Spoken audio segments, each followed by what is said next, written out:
Welcome, Bill. Okay, we are back live again, your Senate Transportation Committee. We're going to continue our discussion this morning. We have a presentation regarding public transit needs and challenges in the Northeast Kingdom. And with us this morning is Caleb Grant. Caleb. Good morning. Good morning. Welcome. Okay, tell us what the issue is here. Thank you. So thank you and good morning. For the record, my name is Caleb Grant. I'm the Executive Director of Rural Community Transportation, and I'm here today in my capacity as a board member for the NEK Collaborative, a rural community enthusiast and researcher, and a proud resident of the Northeast Kingdom. First of all, I want to thank all of you for the opportunity to discuss the challenges of public transportation in the Northeast Kingdom. I also want to thank Ross McDonald, who for his leadership and budget testimony to this very committee yesterday. You've heard from the state's expert, and I have no intention of reiterating those points, as I'm cognizant that you as the Transportation Committee and Russ as the expert have your systematic knowledge far exceeds my own.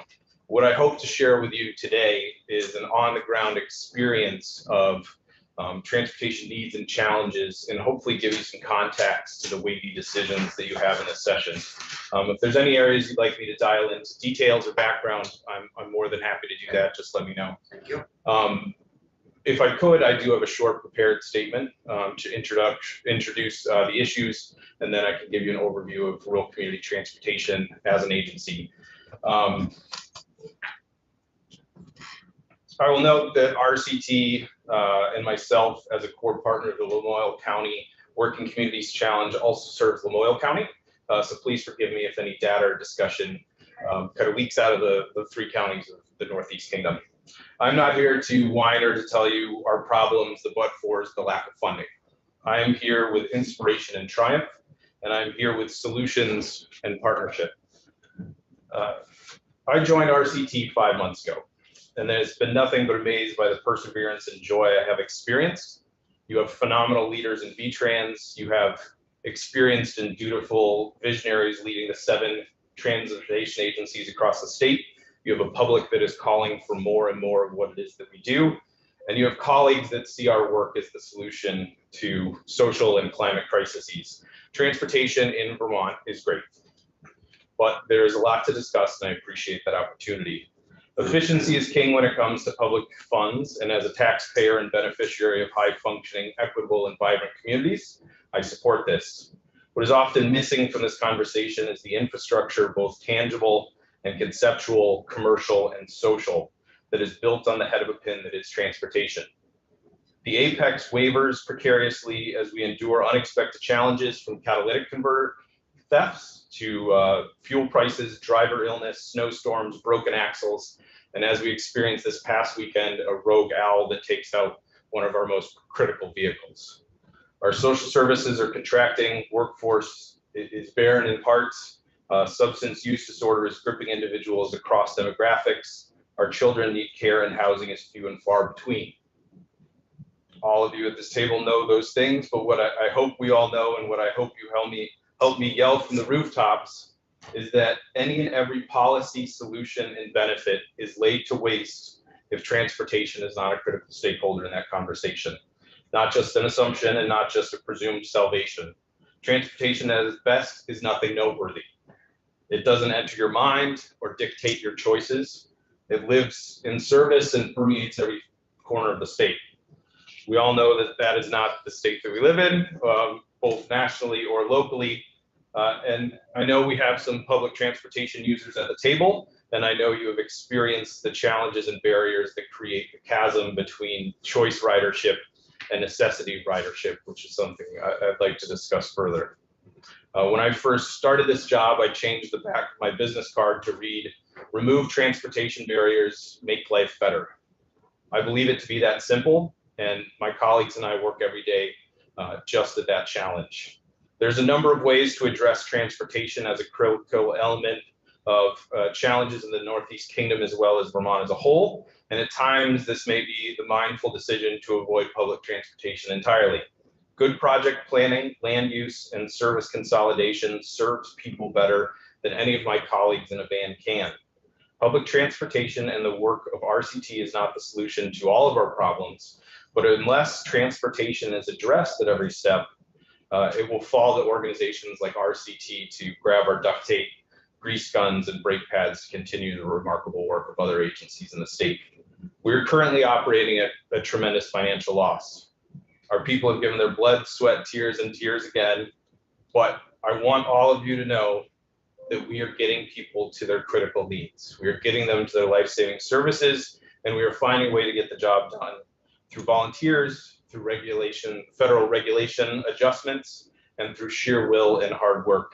They're not doing this without complaint, and they are doing it because they love their neighbors. They're doing it because they want their community, this state, and the region of the Northeast Kingdom to prosper. Rural transportation is complex, consisting of barriers, but also brilliance. And when a significant portion of Vermonters don't have access to transportation, opportunity exists. The opportunity to solve problems both acute and endemic, and to address rural vitality as a whole. Rural vitality, as defined in my mind, is the totality of health, wealth, community, and capacity. We currently touch on each of those categories in some way, but our service portfolio is disproportionate. We're busting at the seams just to provide the basic healthcare needs. And I believe there is a much greater opportunity that I hope we can discuss today. I thank you all for your interest in our work, and I appreciate your thoughtful diligence of the committee and each of you as senators. Simply put, I'm here to partner with anybody who's looking to remove transportation barriers and make life better. So thank you for your time, and I'm certainly happy to discuss the details of rural community transportation as an organization, transportation as an issue in the Northeast Kingdom, or any other questions people may have. All right, questions? I want to hear about the rogue owl. The rogue owl. Yeah. And it's one of those things where we may have all of the routes, the shuttles, and everything dialed in for the weekend, getting everybody their care. And you know, our operations director Sandy calls me at 5 in the morning, and an owl ran into the windshield. So Broke the windshield. shattered the windshield. So Really? that vehicle's now out for 5 days. And again, a challenge in the Northeast Kingdom. Finding a windshield for a Ford F50, 550, and trying to get all those repairs done has been a tremendous challenge. So the owl? I hope nobody would talk to me about the owl. However bleak some of our financials are, I think that owl may have been a worse situation. So. And catalytic converters are being sold from the buses. And I'd heard the cars, but I didn't know. Yeah, this fall, one evening we had, I believe, 5 catalytic converters stolen from our Newport office. The next night we had 7 catalytic converters stolen from our St. Johnsbury office. And it's important to note that these are not just vehicles that we use to drive around. These are the only handicap accessible vehicles in the region. So when all of those go down, we have a serious problem. And the supply for catalytic converters is Scarce. it's scarce. And so, making hard choices and finding shops that can get us in that day. And, I think there's times when people hear, oh, my commuter is, late or canceled. And it's, if we have 10 vehicles and 5 of them are gone because of theft or accident or, inspection challenges, owls, Right. we're having to make those hard choices. And part of our Medicaid contract states that 98% of rides requested through Medicaid need to be accommodated. There's some stipulations, 48-hour notice, et cetera, but when we're prioritizing our services, that really comes into play. If you have limited vehicles, you have limited drivers, all of a sudden making those decisions can be really difficult. Wow. I spent my first week working at RCT sitting in the call center. We have a large call center. No matter what the service, whether it be shuttle on demand, Medicaid, elderly and disabled, rides to wellness, they can all call the same center. And that's going to be added to microtransit as well. And you call and we walk through, here are your options. What's your challenge? What programs are you eligible for? And you go through that whole thing. And the way things are structured right now, you may go through that whole questionnaire, and at the end, we don't have a solution for that. And that's something we can discuss as well. But it was both eye-opening and a little bit heartbreaking to sit there and hear, well, what do you have for groceries in the house? Because we don't have the capacity to take you to the grocery store this week. That would be an elderly and disabled, non-Medicaid eligible individual, and saying, well, can you make it till next week? What can we do to help you here? So, you know, it's a lot of tough choices when demand dwarfs capacity. But it's something that continues. Yes, sir. So really 2 comments. I want to say on catalytic converters, I actually was where I was coming late from Lieutenant Gov. We have a bill to be introduced, which will make it harder for individuals to sell those to without presenting ID, to mandate ID. So hopefully it'll mitigate that. And, right now, I think it might go to economic development unless the chair of transportation expresses interest to bring it here. So I need to follow up with you on that afterwards. John. Secondarily, I think where you're going with this with your presentation, I used to serve on the Green Mountain Transit Board, and Green Mountain Transit was an entity. What used to be CCTA, and then we merged with GMT. And CCTA was an entity that was created some decades ago to give taxing authority to the municipalities that had public transportation in their communities. Burlington, South Burlington. I go through the list. There's like 8 or 9 of them, and so those communities get a bill from CCTA based on how many hours, driver hours, go through their communities. And on CCTA, that was GMT when I was on the board, we struggled with assessing and getting contributions from the rural communities that were not part of the assessment structure of our municipal entity. I'm kind of curious, could you tell me how RCT has been funded both pre-pandemic? How do you collect money from the communities that you're serving transportation from? And do you see or keep stubbing your toe on opportunities to systematically, without having to negotiate with each individual municipality, get them to submit some of the local match and contributions for those communities? Am I making sense with my question? You are, yeah. So just to kind of frame it for my answer, rural community transportation does receive appropriations from local communities. That varies by community, to your point. And for the most part, if there's some communities require signatures and be on the ballot every single year. Some require us to collect signatures if there's an adjustment. So as you can imagine, there's 1 or 2 people in our office and they coordinate the efforts. I'm sure all of you remember the brutal cold on the morning of election day, but there I was standing in the Lindenville parking lot, you know, talking to people and asking them if they would sign to support rural community transportation on town meeting day. So it's a laborious process. It's, you know, going up to the Canadian border in a town where you need 6 signatures to get their, you know, $120. It's one of those things where if you were to stack up the effort and the time and everything that goes into it, it's a symbolic gesture in many ways. I mean, town appropriations account for about 1% of our operating budget, but where it becomes critical is in securing both state as well as federal funds and showing local match and contribution. A lot of our local match comes in the form of in-kind. So you can have lawyers or graphic designers, people in the community who are offering professional services as in-kind. You have people who are operating as volunteer drivers for us and contribute their mileage reimbursement rate towards the in-kind. And then you have town appropriations. So depending on the funding source, we can be anywhere from 80 federal, 10 state, and 10 local percent, obviously with the funding. But it's challenging when we see an opportunity, you see a grant out there, we're applying for it, we're seeking it, and then it's okay, how do we make this happen on the local level? And, you know, speaking specifically to Northeast Kingdom, I know there's a lot of public transportation agencies that have a lot of success in, you know, private fundraising, all those type of activities, but in a place like the Northeast Kingdom, continuing to tap the same resources for nonprofit contributions is challenging. So you continue to go back to the communities, and we have a 5-year cycle of increases for those that you know, require signatures every time. So a town like Lindenville, you probably need 100 to 150 signatures for a 2% increase in the funding. So it's certainly a challenge, to your point.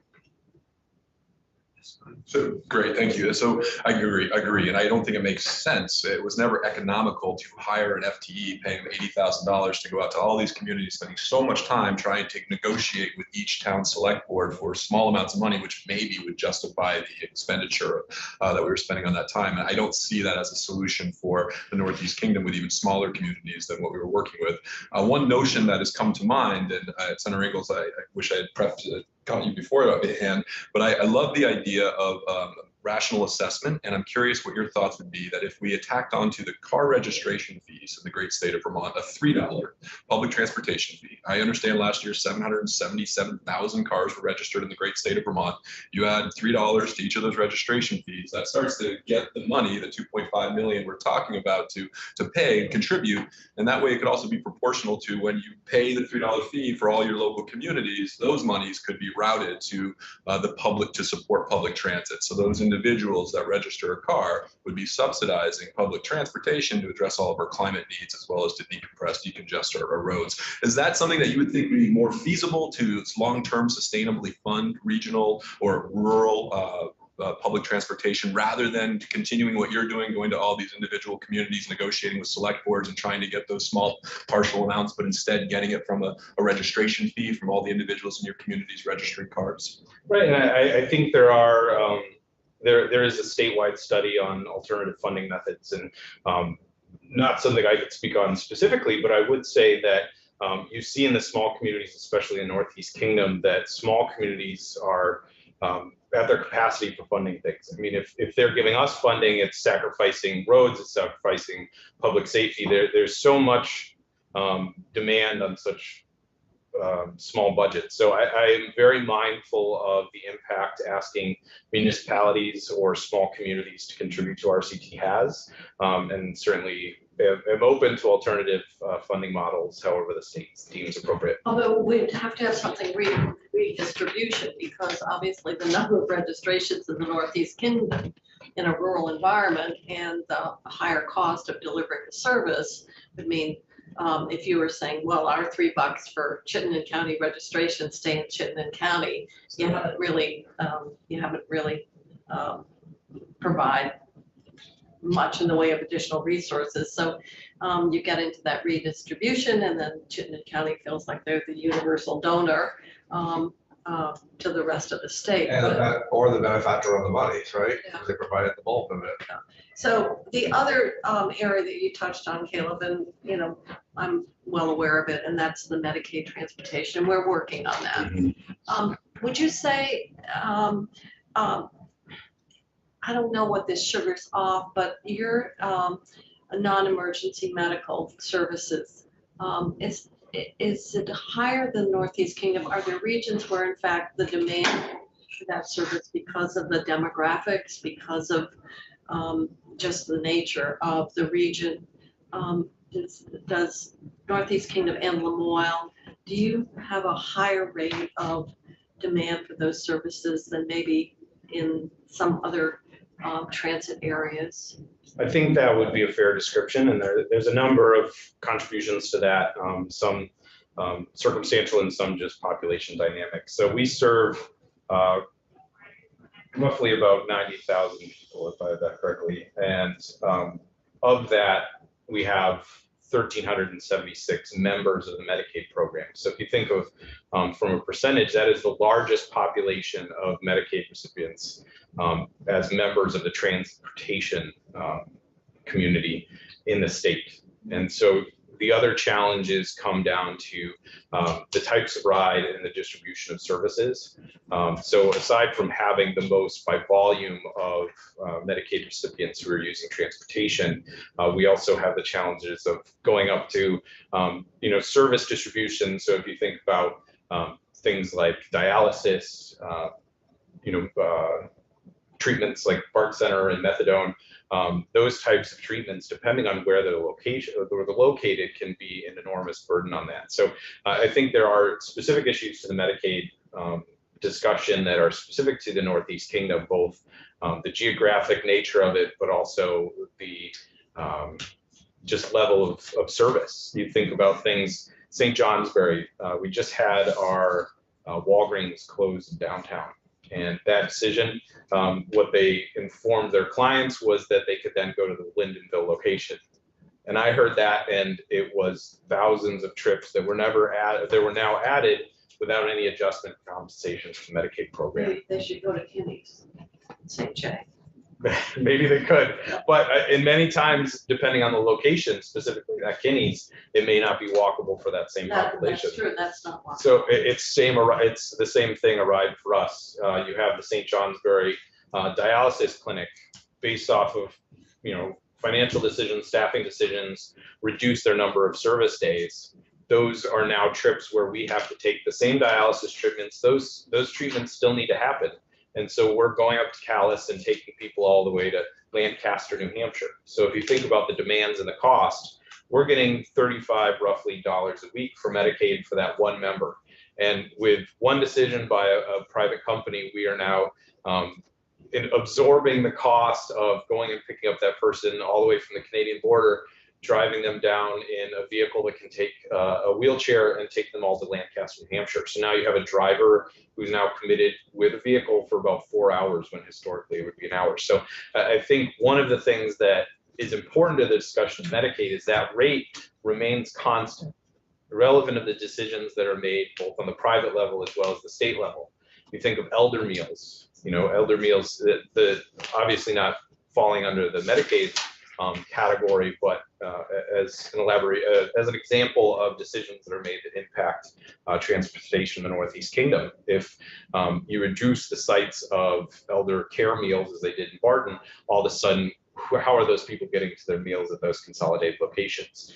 That goes back to the transportation agencies to figure out a way to get those 20 to 30 people now to the new location. So as I mentioned in my introductory statements, there's so many conversations and decisions that are made that tend to funnel towards transportation and in large ways just get absorbed either through contractual mandates with Medicaid, where we still have to provide 98% of those rides. And so if the dialysis treatment centers get closed, or if Morrisville doesn't carry methadone, we're driving to Berlin, we're driving to Lancaster. Those are all just absorbed by our industry without any change in the compensation.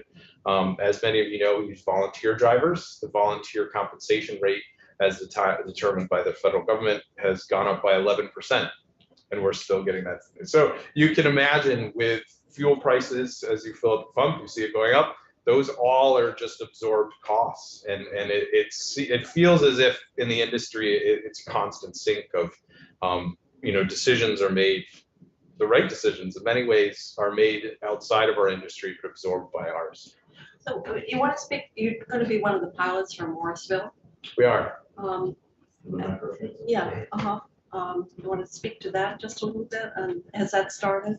The Morrisville pilot is targeted for April 1st. A lot of that's going to depend on software implementation, which, as you know, has its challenges, especially in an office our size. So the microtransit pilot in Morrisville is a great opportunity to bring a pilot program into the rural community transportation portfolio. It will serve what has traditionally been the Morrisville shopper. So monitoring usage rates and watching service patterns. People typically are working within the same loop, as is the nature of a shopper route, and putting a microtransit system within that loop gives people choice and agency to determine where they're going and when they're going. So they're able to make a call, they're able to book it on their app, and we can pick them up within that radius and drop them off anywhere in Morrisville or Hyde Park. So as you can imagine, yeah.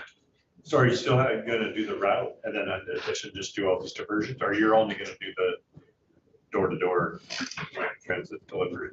Ultimately, the way it's financed right now is that it will just be the microtransit that services. Are you going to use the same bus that the shopper was, like a cutaway or something? So right now it is a cutaway. We're going to start the microtransit pilot with a minivan that's handicap accessible and scale up as we find it necessary. So, and are you using VIA, the same software that Montpelier used? We have an RFP on the road, so the scoring of that will start in a couple weeks. But I think using the minivan would be a good start. I think that was a problem with Montpelier.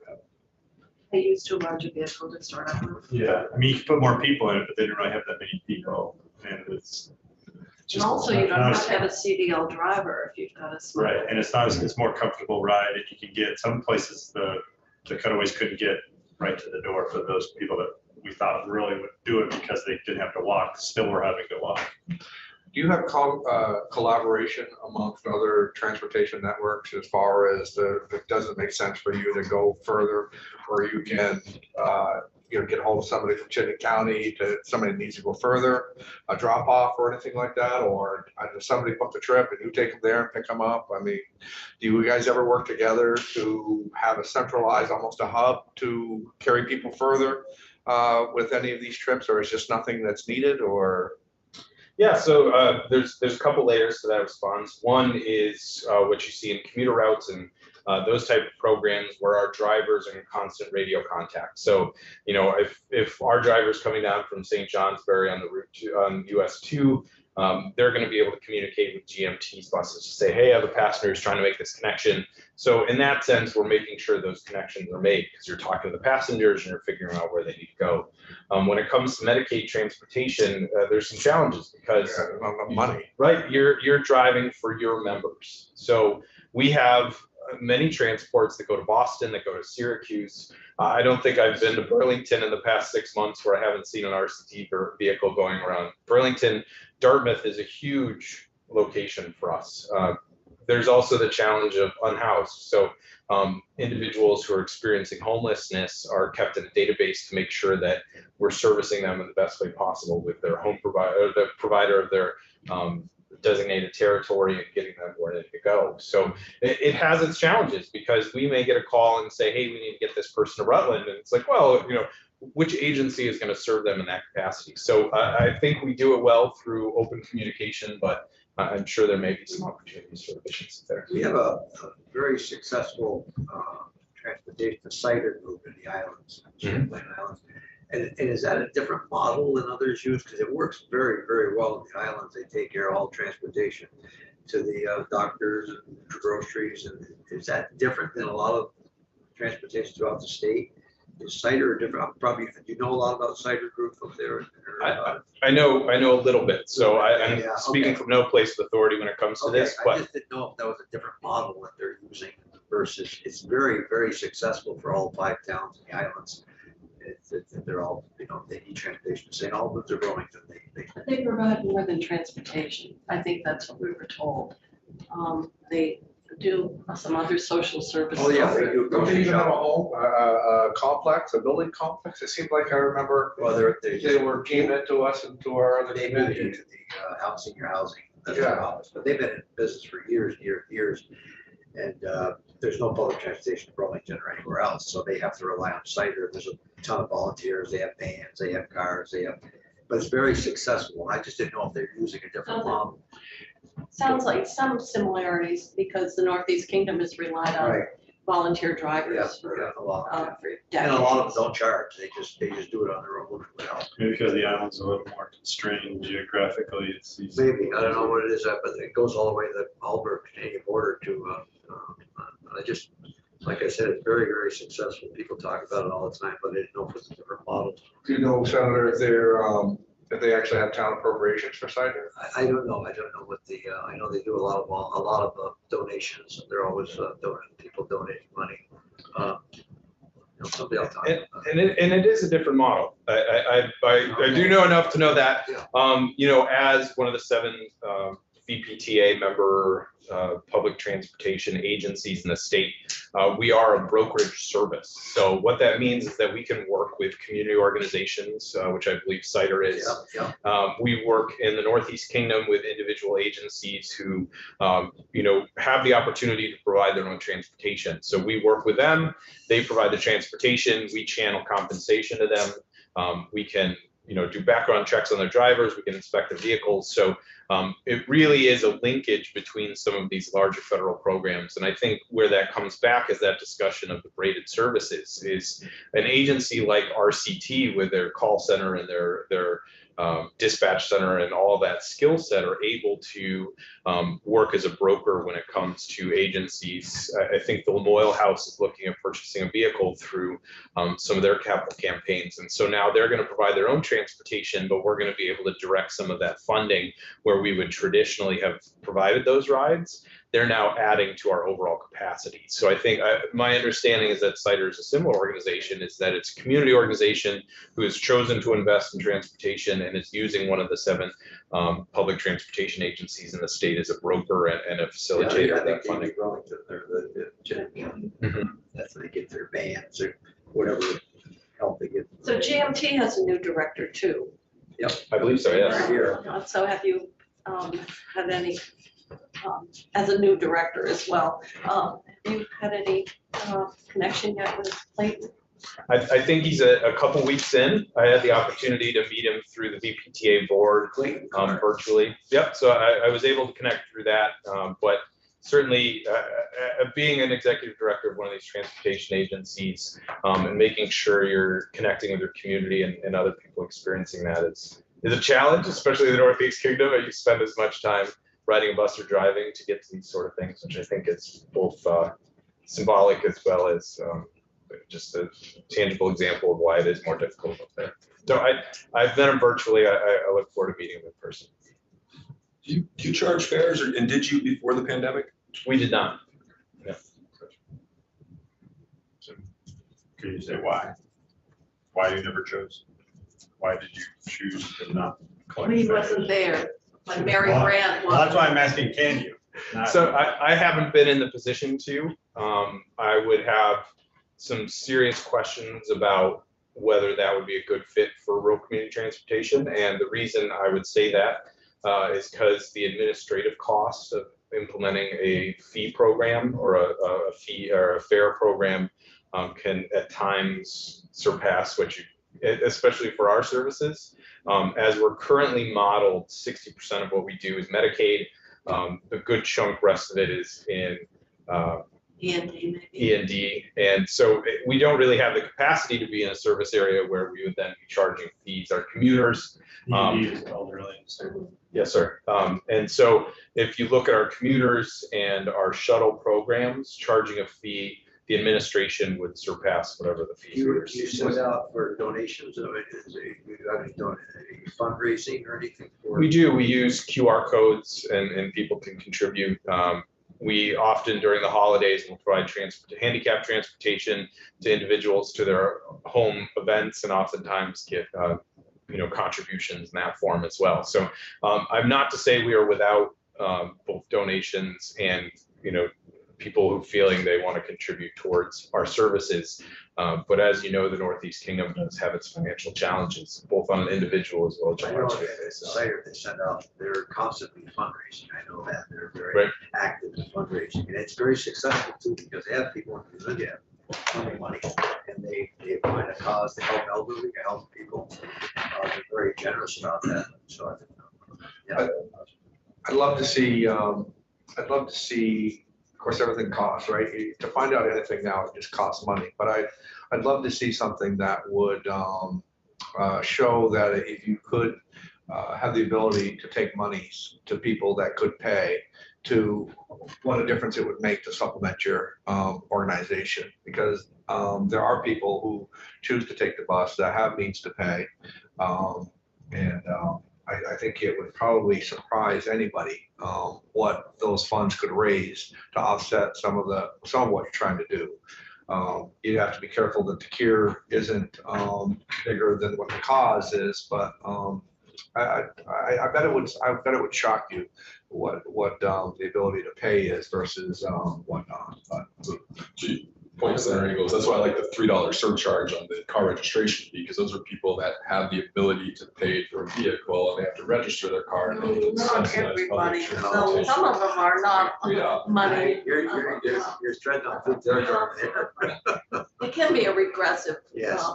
depending on, Make it tax yeah, but a lot depends on the composition of your ridership. And as you say, if 60% are really the lowest income and 40% are, So they're I mean, paying $3. how many of the, I think we're still thinking Robbie I riding for a buck, but, exactly. Yeah. And how many are those people, right? You don't know that, and of course, it only costs $30,000 to do the study and find out, and well, that's $30,000 that you just spent. The other There's not thing that is many that- Robi's riding it. So you would collect, and maybe Robi would have paid $10, but even then, you collect, $10,000. But you do charge on your route too. Yeah. What you did at one point, or a GMT did. My understanding is that we did GMT not. charged on their end. The red bus was always the free. Yeah, oh, At one point, if I may, that is, I I think maybe of an interest to this discussion that I haven't been able to find is an economic impact study of transportation, specifically rural transportation.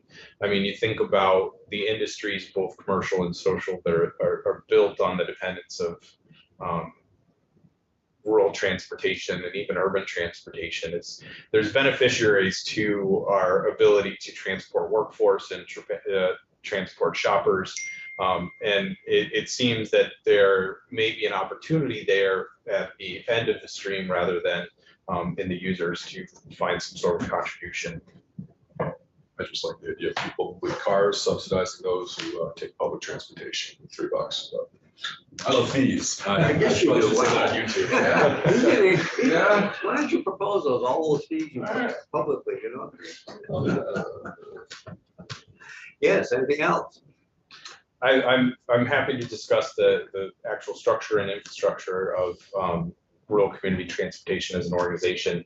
It's not a large organization. We serve a large geographic area, about 2,400 square miles, 90,000 people, 1,300 Medicaid, with 27 vehicles and 50 people. So it's an effort, and I just want to take this opportunity to sing the praises of the people who work at RCT. I walked into a tremendous group of people who had been through a lot of challenges with COVID and all the demands. And, I think there's a lot of, priorities out there. And as you talk about organizations getting into their own transportation, we're on every wait list you can get out there for new vehicles. So, patients with that type of system, we had 2 vehicles that were supposed to come this year and the 4 chassis were canceled. So That's happening all over the place. It's terrible, yeah. So, if there's any ways to get to the front of the line, that's critically important. But I will mention in relation to our Medicaid conversation that we do have as an organization, and I believe the House Healthcare Committee just put forward a recommendation on $1.7 million to close the operational deficit of providing Medicaid transportation. So I'm not sure the exact pathway of where that discussion will go, but I'd be happy to be. I'm happy to be a resource and any type of questions you may have about that process or that number. I'm happy to help. Sounds like you're very lucky. Your reason he get a hold of you. What's your background? Where'd you come from? You said you only been on the job, 6 months? I have been, yeah. So I'm a proud UVM grad, so a return to Vermont, Wyoming native, made my way out by way of University of Vermont, and stuck around for about 8 years. I married a Vermonter, a 5th generation Vermonter, so I'm also proud of that. And had to leave the state. She wanted to become a veterinarian, and as you know, we don't have a veterinarian school, so moved out to Missouri, and I studied law, and she studied veterinary medicine. We both got our licenses in the state of Vermont, and felt just shy of making it back after we graduated in the state of New York, and I worked as the vice president of operations for SUNY Cobleskill, which is the state college of technology.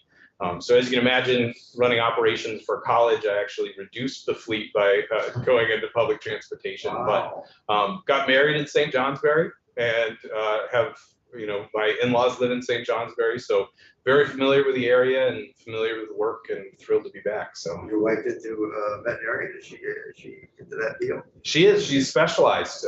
She has had the benefit to continue to refine her practice, starting off as just a general practitioner in the sale yards of Missouri, and now is an equine acupuncture and chiropractic specialist. So about as busy as we can take up there in the Northeast Kingdom, and she travels around the state. Talking about people back to Vermont, that's a success story right there. It is. I will tell you, it was not easy, both in finding jobs. We actually started our own practice, Grand Equine, and kind of forged our own way that way. And I was, looking for opportunities that met my skill set and my interests, and my devotion to nonprofits, and almost hung up my shingle and actually found this job as an opportunity. So happy to find a place where I can contribute both my experience and my enthusiasm.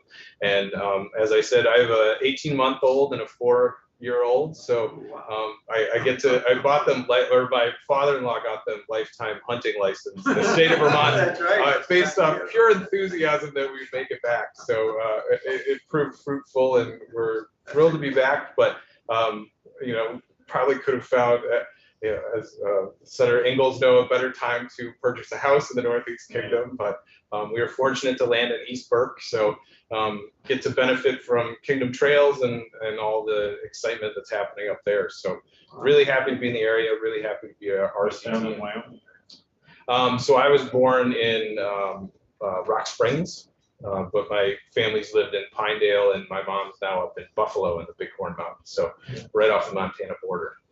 He's from Colorado. Oh, okay. So I should know the southern part. Yeah, so Rock Springs is just on the east side of the Wyoming range. So Pinedale's really supposed to be very nice. it was.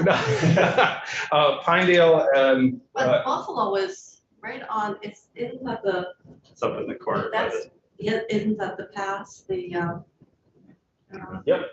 so I it's, come down into Ten Sleep? yeah, that's, Buffalo well then, yeah. So it was interesting. My brother lives in Wisconsin. My mom lived in Wyoming, and when I lived in New York, we all lived about 30 minutes from I-90. To give you kind of a geographic representation, Wyoming. But Vermont has served me very well. People were real curious when I came out here, and I said, I just really love skiing sideways just as fast as I could down. But no, it's a state I'm really fond of and happy to be back. I thought you were probably from the St. Johnsbury area because we have a big contingency of grants in the St. Johnsbury area, so I thought. Well, one of the former executive directors was Mary Grant. Yeah, But from Groton. yeah. But there's no relation. Not that I know of, but yeah. Who else from, Becca Bounce, wife's family's from Wyoming. Oh, okay. Well, Sheila Reed's family is from Pinedale. Sheila Reed, Westwood League Way. Did you lives in graduate? Rygate. 06. Yeah. Yeah. Well, it's funny. I'm realizing what a small world it was. I was meeting with another executive director up in the Northeast Kingdom and got talking to her, and it turns out she used to babysit for my cousin in Wyoming. Oh my God. Yeah. Oh my God. Well. You Yeah. have to be very careful. Yeah, you do. Say, Yeah, you do. Because somebody is related to somebody. Vermont's a small town. Russ, you didn't sell him the house. But bigger than. Well, actually, we talked, yeah, he looked at a house that I had. Okay. The greatest trick I ever found was wearing a University of Vermont sweatshirt when you travel, because I don't think I've been in an airport in the United States where I couldn't find some really incredible people just by wearing. UVM has brought a lot of people to Vermont, I'll tell you, a lot of folks.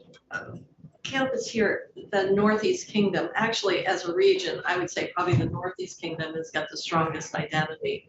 So there's this Northeast Kingdom Collaborative. And so there are a number of people here talking about different programs, different issues, different policy areas. So this is just one of the people that are reaching out. Certainly commerce, that's another. I know that Mike Marcotte, I think there's been some testimony. I mean, if we didn't have, we have some distinct advantages to bring some of what, all of this into our area. I mean, 91 has really kind of opened up the possibilities of, what we can get up through there, but. Not only that, 93, Yeah, the Boston exactly. labor market and southern New Hampshire all Yeah. comes right into St. Johnsbury. So Yeah, as we've said before, you go across the river and they just don't have the infrastructures that we have to get up into those areas. so our recreational resources Yeah. in the Northeast Kingdom are really Well, thank God for your wife, she got you back to Vermont. She did. I'll half credit to mountain biking, but most of the credit to my in-laws, my wife. Yeah. That's great. It's a good mountain biking in Wyoming. That's a good. in Wyoming. What's your in-laws, or last name? Rowell. Yeah. A lot of I them. believe Well, it they sounds are. like you're enjoying your job. I'm glad you're doing it because it's a tough job. It's got a lot of ups and downs, I'm sure. Yeah, it's Good challenges. it's Never a day goes by, a dull day. it's heartbreaking. It is, and I came in about as naive as possible. I came in thinking it was going to be solving the climate crisis and getting, and I'll bring my marketing background and we'll get more people on the bus. And it's like, demand is not our issue. It is really, Right. How to fulfill it, right? it's meeting capacity. It's making sure our vehicles run. It's making sure we have drivers. Workforce has had a huge impact on what we do. And I can't emphasize enough how transportation truly is a linchpin, because decisions made all over, all of a sudden they fall on my desk. And it's just, they'll get there. And all of a sudden it makes an enormous impact on what we do. And I think, any of the challenges that all of you are going to discuss the next couple months, I ask that you consider that as one of the elements. In those rural areas, the resources are just so tough. I mean, you just don't have the population that you have in these other areas like Cider, where they have the advantages of just so many people. And I mean, you're just running these routes and running these routes and running these routes. You have just the cost of having just the basic stuff there that, and areas that with population, you don't feel those pressures, but in the rural areas, you certainly. How challenging is it for some of the elders? They don't know the technology that's used today. That's going to be a challenge. I mean, because. What do you mean to use the app? Well, yeah, and all that, they must get a phone call and, no, I mean, it's gonna be, because a lot of folks don't do it. Well, even the makeup, I apologize, but even the makeup of our area of where we are, because we have lower taxes, we have a lot of that older population up there. And so that affects it so much that, people gravitate to the areas that they can afford to live, but then when they need your services, it just makes it so much tougher. Right, yeah. And I will say that the top of our funnel is tremendous. You can submit a message on the website, you can call us, you can email us, you Okay, can. that's what I'm saying, it's gotta be a variety of issues. Yeah, and that's by necessity. But it's, we've created a design and a system that works well, but you can imagine the workforce that requires. I mean, it would be incredibly, it would be much more efficient to just have the app and have the algorithm schedule the rides. But I imagine it's a little easier in that area, probably get more employees that would help or apply for, like Chittenden County is so short of employees. Probably the same. Applying for the job. Yeah, like the Newark principal, it's got his CDL. Yeah, I mean, it's gonna be Yeah. access to help, because you employ a lot of folks, I'm sure. I've found that in all my years of hiring people, this has been the most challenging. I mean, we are losing call center people to Dunkin' Donuts because they pay more. And that's heartbreaking. No, it's a tough world out there for, I don't care what jobs there's always, tenant vacancies and for one person applying, and it's just tough. And I think that is important to go back to the Medicaid comment, because we can't increase driver wages or call center wages to adjust to the market, because we have this fixed rate that's previously negotiated that's not changing. So at $35, we can't afford to compete with Dunkin' Donuts or UPS or FedEx for CDL drivers. But just to be clear, that you have all the towns in the 3 NEK counties, but you also do like the Route 2 commuter that comes out of that. Mhm. Oh, you also have. Yeah. So we have 3 shuttles. We have 4 shoppers and we have 4 commuters, and the commuters go to New Hampshire, to Littleton. They go to Montpelier. So they are they go to Morrisville. So we do move fluidly without in and out of our territory, but The territory is all 4 counties. yep. So it's the 4 counties. So we do have the largest territory, is my understanding.